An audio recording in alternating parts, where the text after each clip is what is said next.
tax, income, fucking, what do you call it? Property taxes. And I'm trying to figure out how the hell that an entity is even able to have property taxes. So technically, when you have a grievance or, something that needs to be mediated in the court system, like civil suits, stuff like that, or, personal injuries, lawsuits, litigations, all that, you have to have what's called an injured party. So it's corpus delicti. Without an injured party, there can't be a crime. So technically, state versus or whatever, those can't be because an entity is an organization or an umbrella corporation of individuals under one roof. It's not actually the individual themselves, which is what grants most of your courtrooms their immunity, is the fact that they're under the incorporation of the U.S. Constitution. Turns out Noble County is not actually under that jurisdiction. They're actually under a whole different,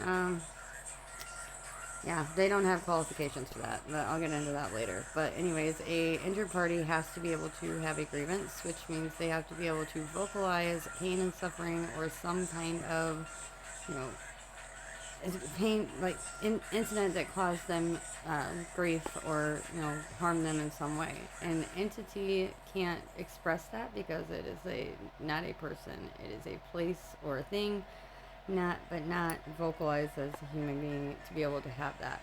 So, side note, how can you own property as an entity that's kings and queens, man?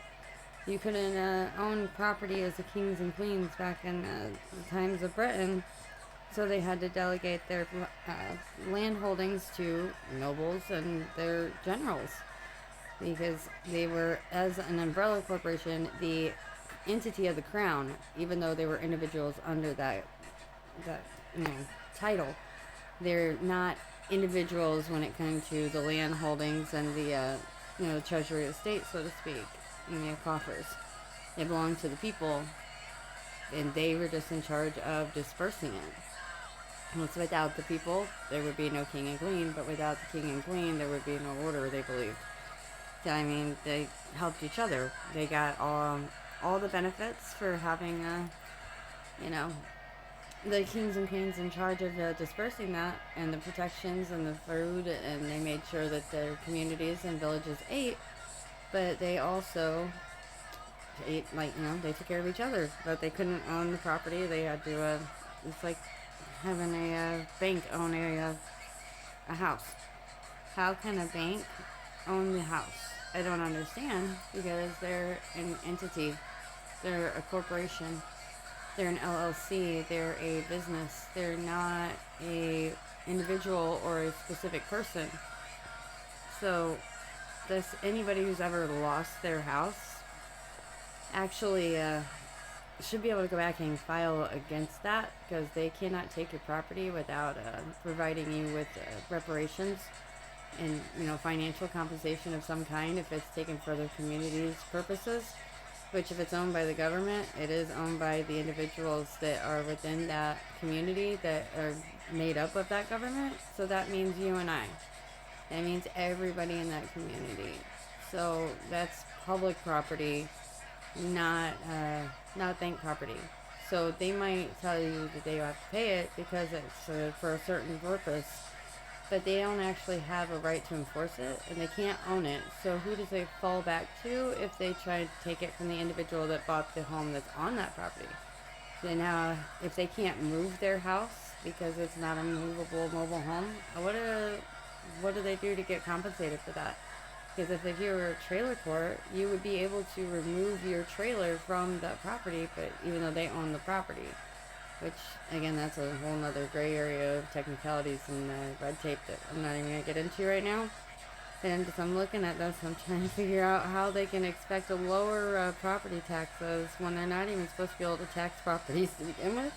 And if they do have property tax, is it not already included in our government, state and local taxes? I mean, you get taxed twice for working and living in the same county, and we already pay for all of the roadway repaving, the telephone poles, the mowing the ditch lines, the maintaining community parks, government offices, government vehicles.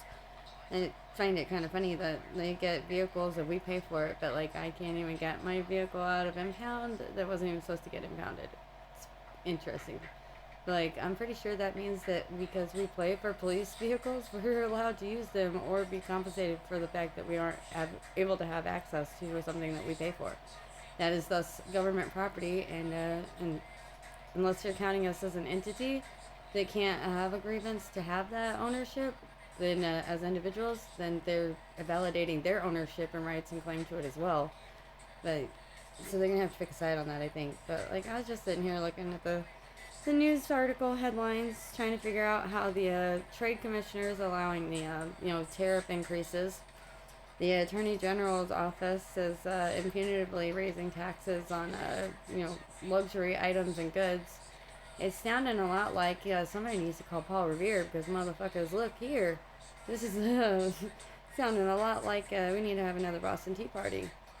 I mean, hell, you want to show the banks a little something, pull your money out, all of it, all at once, and then they won't have any money to loan to the people that they are trying to give loans to. Pretty funny how they're fine with borrowing our money, but they won't let us get it back because we don't have good credit, because they have a right to our financial records outside of the personal accounts that we hold with them. Thought that was something about a constitutional right too, but like, I don't know, we might need to go back to the 13 colonies and do some research on the Constitution. But turns out you can actually sign that these days. But turns out I'm a rebel, so I'm gonna argue with them. But like, I think we have natural born rights, and people have a right to their property, and they have a right to basic standards of care and living. That if it's not acceptable for a child, then it's not acceptable for a human being. Period. Every man, woman, and child, not just the children.